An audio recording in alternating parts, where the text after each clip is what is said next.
이 시간 주시는 하나님의 말씀 사도행전 13장 1절에서 3절까지의 말씀이 되겠습니다. 신약성경 208쪽입니다. 사도행전 13장 1절에서 3절까지 저와 여러분이 한 절씩 교독하도록 하겠습니다. 안디옥 교회에 선지자들과 교사들이 있으니 곧 바나바와 니게르라 하는 시므온과 구레네 사람 루기오와 분봉왕 헤롯의 젖동생 마나엔과 및 사울이라. 주를 금식할 때에 성령이 이르시되 내가 불러 시키는 일을 위하여 바나바와 사울을 따로 세우라 하시니 함께 있겠습니다. 이에 금식하며 기도하고 두 사람에게 안수하여 보내니라. 아멘. 오늘 이 예배에 참여한 여러분 모두에게 하나님의 위로와 은혜가 충만하기를 주의 이름으로 축원합니다. 우리가 예배를 드릴 때 자주 암송하는 사도신경을 보면은 거룩한 공교회와라는 구절이 나오지요. 오늘 우리는 이 구절에서 공교회라고 하는 형태의 단어에 초점을 맞추어서 좀 더 묵상하고자 합니다. 이 공교회라고 하는 것은 본래 에클레시암 카톨리캄이라고 하는 형태의 라틴어의 번역이에요. 영어로 말하면, 우리식으로 말하면 그것을 문자적으로 번역하면 카톨릭 교회라는 뜻이 됩니다. 거룩한 공교회라고 하는 것이 거룩한 카톨릭 교회라는 뜻이에요. 원래는 문자적으로 번역하면. 여기서 물론 카토길릭이라고 하는 형태는 고유 형용사가 아닙니다.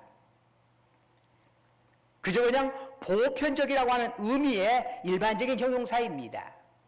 그러나 지금 천주교가 이 카톨릭 교회라고 하는 형태의 고유적인 명칭을 가지고 있잖아요. 그래서 이와 구별하기 위해서 개신교에서는 이 카톨릭이라는 단어를 유니버설이라고 하는 단어로 바꾸어 사용하고 있습니다. 그러나 카톨릭 처치든 유니버설 처치든 그 의미는 동일하게 보편적 교회, 원래 공교회라고 하는 의미를 조금 풀었으면 보편적 교회 이렇게 말할 수 있습니다. 그렇다면 교회가 보편적이라고 하는 것은 무슨 의미일까요? 인종, 지역, 재산, 신분, 학력, 나이를 막론하고 다시 말해서 남녀노소 빈부귀천을 따지지 아니하고 교회는 만민을 위한 교회가 되어야 한다라고 하는 것이죠. 교회는 만민을 위한 교회다. 교회의 머리 되시는 주님은 특정인만을 위하여 이 땅에 오신 적이 없습니다. 특정인만을 위하여 십자가에 지신 것도 아닙니다. 주님은 만민을 위해 이 땅에 오셨고 또 만민을 위하여 십자가에서 보혈을 흘리셨습니다. 그러므로 그분을 주인으로 모시는 교회가 만민을 위한 보편적 교회가 되어야 한다는 것은 이론의 여지가 없습니다. 그러나 교회의 실제적인 상황을 살펴보면은 보편적인 교회를 이룬다는 것이 결코 쉽지만은 않습니다. 미국에 보면은 백인 전용 교회가 있습니다. 거기는 흑인이 들어가면 안 돼. 잘못하면 매맞아. 그런가 하면 정반대로 흑인 전용 교회도 있습니다. 거기는 백인이 들어가면 또 안 돼. 어떤 교회는 교인이 누가 어느 교회를 들어가려면 교인 자격을 심사하기까지 합니다. 아마 교인 자격 시험 심사했으면 막달라 마리아라든가 이런 사람들은 다 커트당했을 것이에요. 그 사람 창녀였잖아요. 커트당했어. 기본적으로 커트당했을 것이에요. 때로는 어떤 교인들 중에는 자기가 다니는 교회는 엘리트만 출석하는 교회다. 그래서 수준 높은 교회다. 자랑하기도 합니다. 그런데 그런 자랑은 자기 교회가 보편적 교회가 아니라고 선포하는 것과 똑같은 것입니다. 우리 교회는 보편적 교회가 아닙니다 하는 얘기가 똑같은 거예요. 우리는 주님이 원하시는 교회가 아닙니다 하는 얘기가 똑같은 것이에요. 오늘날 또 일어난 상황인데 2000년 전 철저한 계급사회인 로마 제국에 들은 오죽했을까요? 주인과 노예가 있습니다. 귀족과 천민이 구별되어 있습니다. 이런 사회에서 주인과 노예, 귀족과 천민이 한데 어우러져서 보편적 교회를 이룬다는 것은 가히 혁명이라고 할 수 있습니다. 그 혁명이에요, 혁명. 그런데 그 혁명적인 사건이 가능했다고 하는 사실을 오늘 본문은 보여주고 있습니다. 사도행전 13장 1절은 안디옥 교회 지도자 그룹 명단을 보여주고 있네요. 안디옥 교회 지도자 그룹은 총 5명으로 구성이 되어 있습니다. 첫 번째 인물은 바나바입니다. 그는 유력 가문 출신의 레인입니다. 다시 말해서 그는 정통파 유대인이라 할 수 있습니다. 두 번째 인물은 니게리라 하는 시몬입니다. 성경은 그의 연령이나 직업이나 학력에 대해서 어떤 정보도 제공하지 않습니다. 단지 그가 니게르라는 사실만 밝히건대 라틴어로 니게르라고 하는 것은 검다라는 뜻입니다. 이 니게르라는 단어, 검다라는 뜻에서 파생된 말이 니그로입니다. 흑인들을 가리키는 니그로가 바로 이 니게르라는 라틴어에서 나온 것이죠. 자, 시몬은 흑인이었던 것입니다. 2000년 전 로마 제국 내에서 흑인은 대부분 노예였음을 감안할 때 시몬은 비천한 계층에 속한 자라 이렇게 말할 수 있습니다. 세 번째 인물은 구레네 사람 루기오입니다. 구레네는 지금 리비아 지역을 말하는데 이 루기오 역시 그가 리비아 사람이라고 하는 것 외에는 달리 내세울 것이 없는 무명의 이방인이었다 이렇게 말할 수 있습니다. 네 번째 인물은 분봉왕 헤롯 안티파스의 젖동생 마나엔입니다. 마나엔. 여기서 젖동생으로 번역된 헬라어 신트로포스라고 하는 단어는 한 어머니의 젖을 먹고 자란 친형제를 지칭하기도 하고 반면에 또한 어린 적부터 단짝인 중마고를 또 그렇게 젖동생이다 이렇게 표현하기도 합니다. 어느 쪽이든 이 마나엔이라는 사람은 당시에 지배계층에 속한 자입니다. 그런데 당시 유대인의 입장에서 보면은 헤롯 가문은 증오와 타파의 대상입니다. 그 이유는 그 헤롯이 다윗 가문에 속하지 않으면서 유대인의 왕노릇 하는 것이 영 못마땅한 거예요. 게다가 이들이 로마의 하수인이 되어서 유대인을 끊임없이 착취하였기 때문입니다. 그래서 유대인들 눈에 보면은 저거는 처단받아야 할 매국노에 해당이 되는 겁니다. 그런데 그 매국노의 측근인 마나엔이 안디옥 교회의 지도자 바늘에 올라와 있었던 것입니다. 이제 마지막 다섯 번째 인물 사울입니다. 사울은 바울의 이전 이름이죠. 원래 이제 바울이 그리스식 이름이라면 헬라식 이름이라면 사울은 히브리식 이름입니다. 원래는 그 당시에는 이제 두 개씩 이름을 보통 가지고 있었어요. 그런데 이 사람은 한때 그리스도인들을 박해하던 초대교회 제1의 공적입니다. 제1의 적이요, 적, 원수요. 이상 다섯 사람들의 모습은 모든 면에서 달라도 너무나 다릅니다.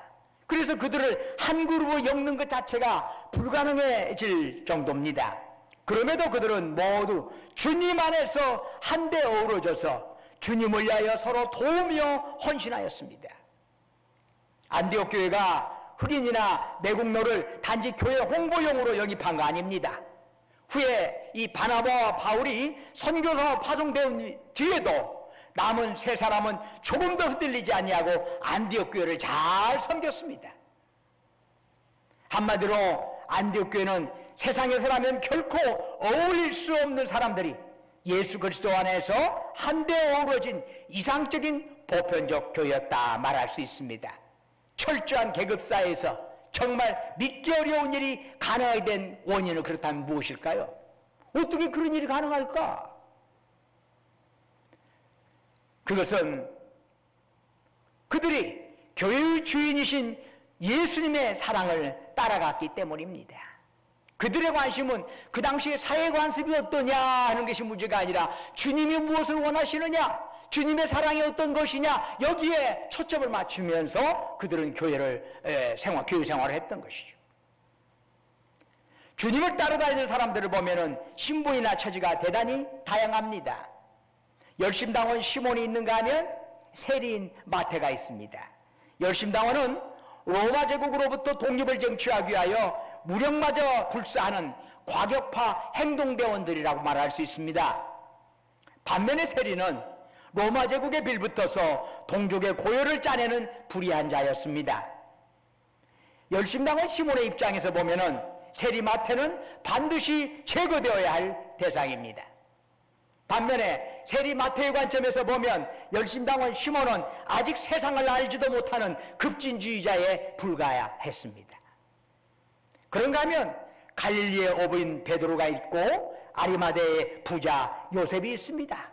이들의 신분 차이나 재물의 차이도 엄청납니다. 그런가 하면 비천한 창녀 막달라 마리아가 있는가 하면은 세상의 존경을 받는 사내들인 의원 니고데모도 있습니다. 이들은 세상에서는 얼굴을 마주하고 앉을 수 없는 극히 이질적인 사람들입니다. 그러나 그들은 예수님 안에서 모든 차이점을 초월하여 하나가 될 수 있었던 것입니다. 그 이유는 예수님의 사랑과 구원은 어떤 특정인이 아니라 어떤 특정 계급이 아니라 모두를 향한 것이기 때문입니다. 그게 주님의 사랑이에요.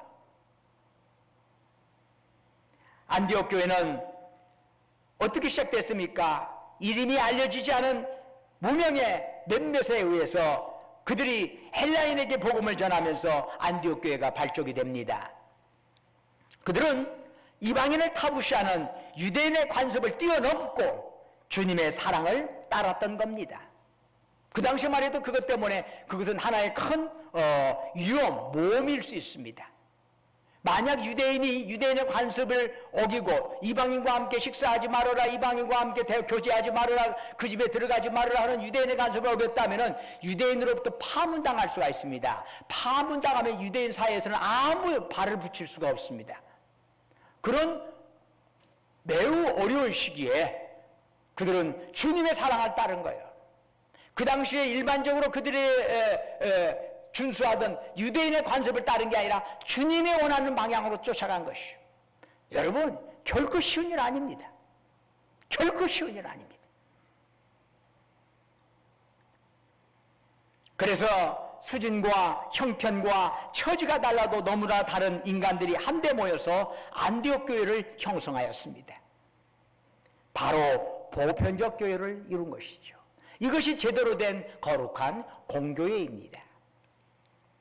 안디옥은 예루살렘에서 북쪽으로 약 480여 킬로미터가 떨어진 곳입니다. 2000년 전 당시의 교통과 통신 수준을 감안한다면 안디옥 교회의 소문이 예루살렘까지 전해지는 데는 상당한 기간이 필요했을 겁니다. 그런데 이 안디옥 교회 소문을 들은 예루살렘 교회는 바나바를 안디옥 교회 목회자로 파송하게 됩니다. 얼마 후 바나바는 고향 다소에서 집거 중이던 사울이라 불리는 바울을 초청해서 함께 안디옥 교회에서 공동 목회를 시작했습니다. 그러면서 안디옥 교회 교인들은 세상 사람들로부터 뭐라고 불리게 되었어요? 그리스도인. 저들은 그리스도인들이야. 유대인 아니고 그리스도인들이야. 이렇게 불리게 된 거죠. 왜? 예수 그리스도를 따르는 자지. 예수 그리스도를 닮아가는 자들이야. 이렇게 믿는 사람들이 스스로를 그리스도인이라고 부른 게 아니라 믿지 않는 사람들이 그리스도인이라고 부른 거예요. 그러면서 그들은 든든히 말씀의 뿌리를 내리게 되었습니다. 또한 사도행전 11장 29절 이하를 보면 이 안디옥 교회는 대흉년으로 고통당하는 예루살렘 모 교회를 위해서 구제금을 모아가지고 바나바와 바울을 통해서 예루살렘으로 보내기도 했습니다. 이처럼 지교회였던 안디옥 교회는 모 교회의 어려움을 돕는데도 열심일 정도로 내실이 다져진 교회가 되었습니다. 그러나 그것이 안디옥 교회의 종착지는 아니었습니다. 사도행전 13장 2절을 보니까 안디옥 교회 교인들이 금식 기도를 하네요. 어떤 절박한 문제가 터져서 그런 거 아닙니다. 지금까지 내실을 다져온 교회가 그 다음으로 나아갈 단계가 무엇인가? 자신들이 속한 교회를 통해서 이루시고자 하는 하나님의 뜻이 무엇인가? 이거 알기 위해서 교인들이 한 마음으로 금식 기도를 드린 거예요. 뭔 이양 일이 터져서 드린 게 아니야.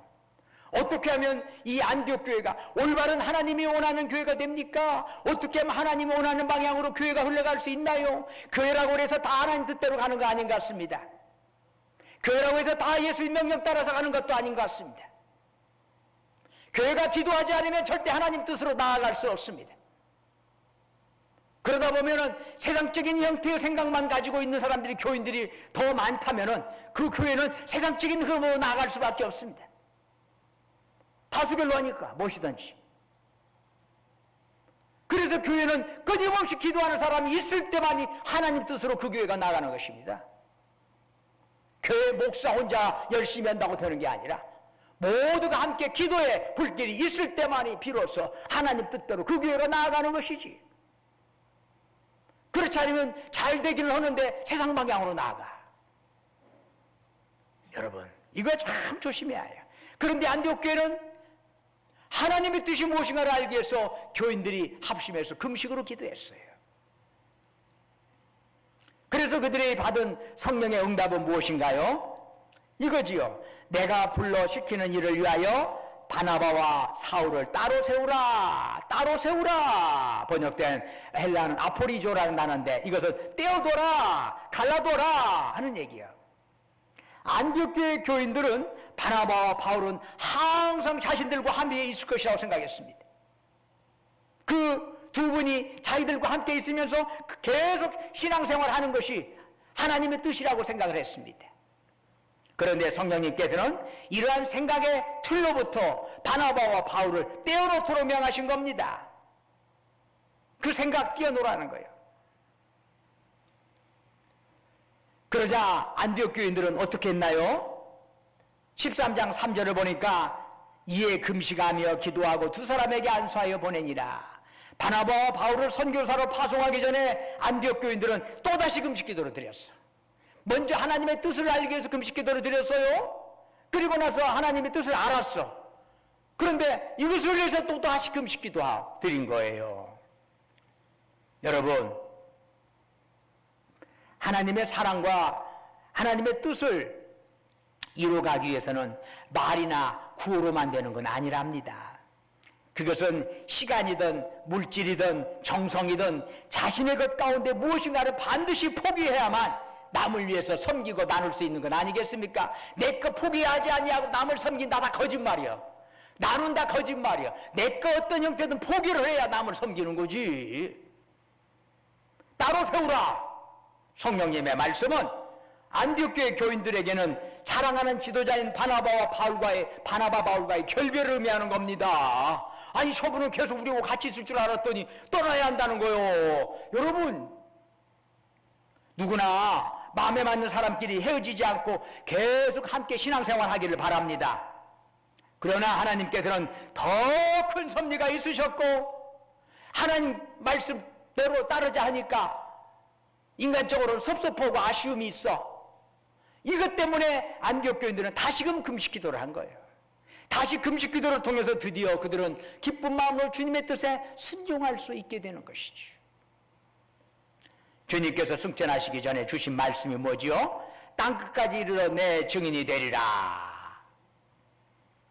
이 말씀은 하나님의 사랑과 생명을 세상에 흘려보내라는 얘기예요. 땅끝까지 흘려보내라는 얘기예요. 여러분, 사랑과 생명의 특징은 한 곳에 고이거나 머물러 있지 않고 반드시 어디론가 흘러가게 됩니다. 흘러가지 않은 사랑과 생명은 결코 주님이 기뻐하시는 참 사랑도 아니고 참 생명도 아닙니다. 그런데 하나님의 사랑과 생명을 흘러보내기 위해서는 반드시 하나님의 뜻을 구하는 기도가 있어야 합니다. 기도는 하나님과 나누는 대화라고 하지요. 여러분, 부모와 자식 간에도 대화가 없으면 남남이 됩니다. 서로 대화를 통해서 자식은 부모의 인격과 경륜을 알고 배우게 됩니다.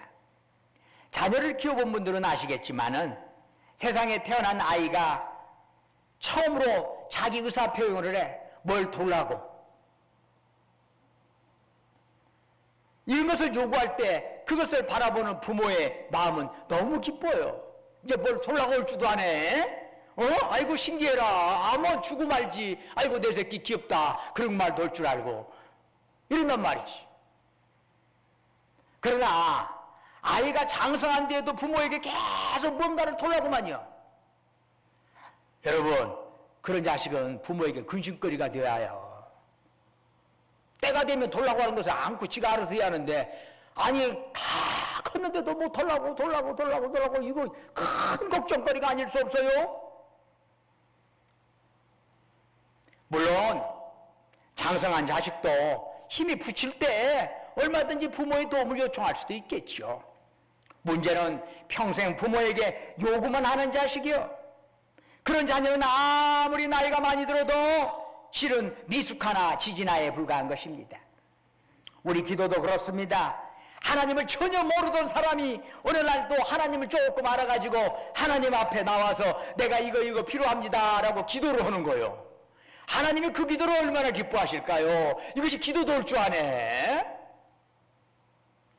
자, 대화가 처음 시작된 거예요. 하나님과 이제 갓 믿는 사람들 사이에 대화가 시작이 되었어. 그러나 그 사람이 일평생 기도를 통해서 자신의 요구사항만을 하나님께 통보하는 식으로 한다면 그 사람은 하나님의 기쁨 되기가 어렵습니다. 왜냐하면 그런 사람은 성숙한 믿음의 사람으로 성장할 수 없기 때문입니다. 그러면 어떤 기도가 하나님의 기쁨이 되는 기도가일까요? 자신의 필요를 넘어서서 하나님의 뜻을 알고 그것을 위해서 드리는 기도입니다. 이것이 그분의 기쁨이야. 부모와 자식 간의 대화도 만나기만 하면 전화 오기만 하면 뭐 좀 달라, 전화하기만 하면 뭐 좀 달라. 전화가 무섭지, 문자가 무서워. 그런데 어느 날 바꿔줬어. 좋아하시는 것이 무엇이에요? 원하시는 것이 무엇이에요? 뭐가 필요하세요? 아, 이것이 달라졌네. 조금 컸구만 컸어. 아, 필요 없어. 아니, 필요도 없다고 하는 말씀하지 말고 그래도 뭐 필요한 것이 있잖요. 그러니까 필요 없다고 하면 아, 그래요, 그럼 알았어요. 그럼 또 안 되지. 그래도 필요한 것이 있잖요. 이렇게 또 끝내 또 물어봐야 이것이 좋지.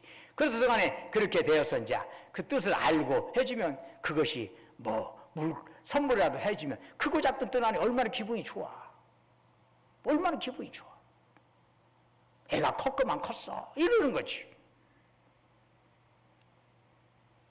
즉 하나님의 뜻, 하나님이 기뻐하시는 것이 무엇이냐, 이것을 자꾸 생각하고 또 기도 속에 그것이 담겨질 때 하나님이 그 기도를 기뻐 받으시는 것이지. 하나님은 당신을 깊이 신뢰하는 믿음의 사람을 통해서 그 뜻을 이루시고 또한 하나님께서는 그의 삶을 책임져 주시는 줄로 믿습니다. 그래서 주님은 마태복음 6장 33절에서 말씀하시네요. 그런즉 너는 먼저 그의 나라와 그의 의를 구하라. 그리하면 이 모든 것을 너에게 더하시리라. 사람은 흔히 자기가 원하는 것을 하나님이 먼저 책임져 주시면 그 다음에 하나님의 뜻을 따라 살겠습니다. 보통 이렇게 말을 합니다. 그러나 먼저 받고 그 다음에 하나님 뜻을 따르겠다고 하는 것은 거래예요, 거래. 그건 믿음 아니야. 그건 거래예요, 거래. 내가 먼저 받고 확인하고 나서 그 다음에 주님을 따르겠다. 이건 거래예요. 여러분, 하나님께서 우리에게 원하시는 것은 거래가 아니라 믿음이에요. 절대 믿음. 아직 내 손에 잡힌 것도 없어. 아직 내가 받은 것도 없어. 그러나 주신 줄로 믿고 먼저 주님 앞에 선제 공격을 하는 것이요, 주님 앞에 먼저 드리는 것이요, 이게 바로 믿음이요. 절대 믿음이요, 이게. 그래서 하나님께서는 우리가 어떤 상황에서든 먼저 하나님의 뜻을 따라 살기를 원하시는 겁니다. 하나님께서는 그런 믿음의 사람을 책임져 주시는 거예요. 거래하는 사람을 책임져 주시는 것이 아니라 믿음의 사람을 책임져 주시는 것이요. 사랑하는 여러분, 어떤 교회가 건강한 교회이고 아름다운 교회인가요? 먼저 교회는 보편적인 교회가 되어야 합니다. 어느 누구도 교회에 나오는 것을 배제해서는 안 됩니다. 차별해서도 안 됩니다. 교회는 만민을 위한 교회입니다. 이것이 현실적으로 어렵다 할지라도 그것이 꼭 불가능한 것만은 아닙니다. 여러분, 금산서 가다 보면 기억자 교회 있죠? 기억자 교회도 이런 보편적인 교회에 매우 중요한 실제 사례입니다.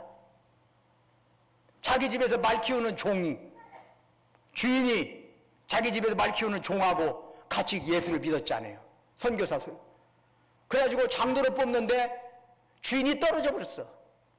말 키우는 그 종이 장로가 되었어. 이거 이제 난리가 났다. 난리가 났어. 난리가 났다. 어떤 일이 벌어졌어요. 그래가지고 그런데 그 사람이 딱 주인이 나와가지고 참으로 하나님의 뜻은 놀랍습니다.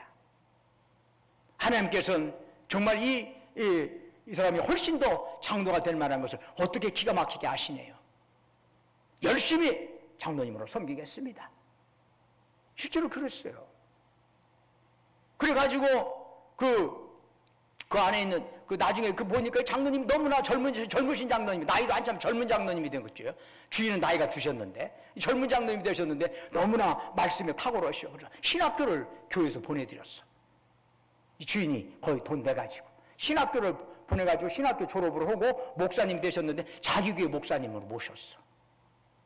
이거 물론 이 주인도 때가 되면 장로가 되었지.